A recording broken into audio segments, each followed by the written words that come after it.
হাদিস বলে আযকুরুকা ওয়ালাউ তানসানি, তুই 24 ঘন্টা ভুলা থাকিস, আমি তোকে 24 ঘন্টা তোকে স্মরণ করি।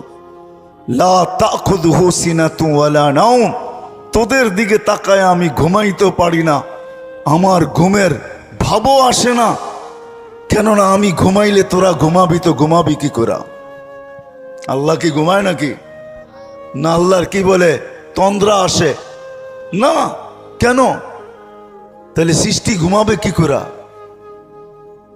আল্লাহ বলে 24 ঘন্টা তোকে সুরক্ষিত করি, তুই 24 ঘন্টা ভুলা থাকিস।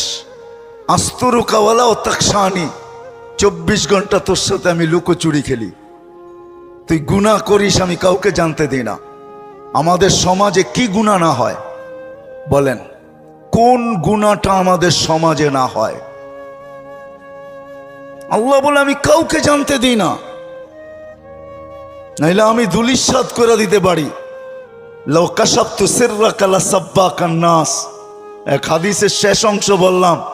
আল্লাহ বলে যদি আমি খুলা দেই, হায় হায় হায় সালাম, মানুষ জুতা মারবে জুতা। এরকম গুনাহ আমার আছে, আপনাদের হয়তো নাই। আল্লাহ বলে জুতা মারবে মানুষ জুতা, আমরা লুকোচুরি খেলি। 24 ঘন্টা আমার রহমত তোর উপরে বর্ষিত হয়, রহমতি ইলাইকা নাজিল। 24 ঘন্টা আমার রহমত তোর উপরে বর্ষিত হয়, আমি প্রমাণ দিতে পারবো। 24 ঘন্টা হাসপাতালে তো অক্সিজেনের শর্টেজ হয়, করোনা দেখায়া দিছে কিরকম হয়, কিন্তু আজ পর্যন্ত ওয়েদারে অক্সিজেনের শর্টেজ হয় নাই, আর কোনোদিন হবে না।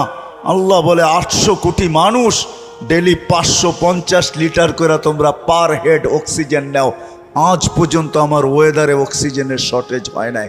24 ঘন্টা এটা আমার সবচেয়ে বড় রহমত, যেটা তোমার উপরে বর্ষিত হয়। তোমাকে সুস্থ রাখার জন্য বিজ্ঞানের উপরে আমি টেক্কা দিয়া বিজ্ঞান বিজ্ঞান বিজ্ঞান বিজ্ঞান, কিন্তু ডেলি একবার ডায়ালিসিস করার ক্ষমতা রাখে না। 7 দিনে কোনো কিডনির রোগীকে বিজ্ঞান ডায়ালিসিস করবে, এই টেকনোলজি এখনো আসে নাই। আল্লাহ বলে আমি কুদরত দিয়া, আমার প্রযুক্তি দিয়া ডেলি তোকে আমি 36 বার ডায়ালিসিস করি, শুধু সুস্থ রাখার জন্য। তা সত্ত্বেও তুই 24 ঘন্টা নাফরমানি করিস। কোন যুবকের অ্যান্ড্রয়েড সেট এরকম আছে যেটা সারা দিন নেটের জগতে না করে?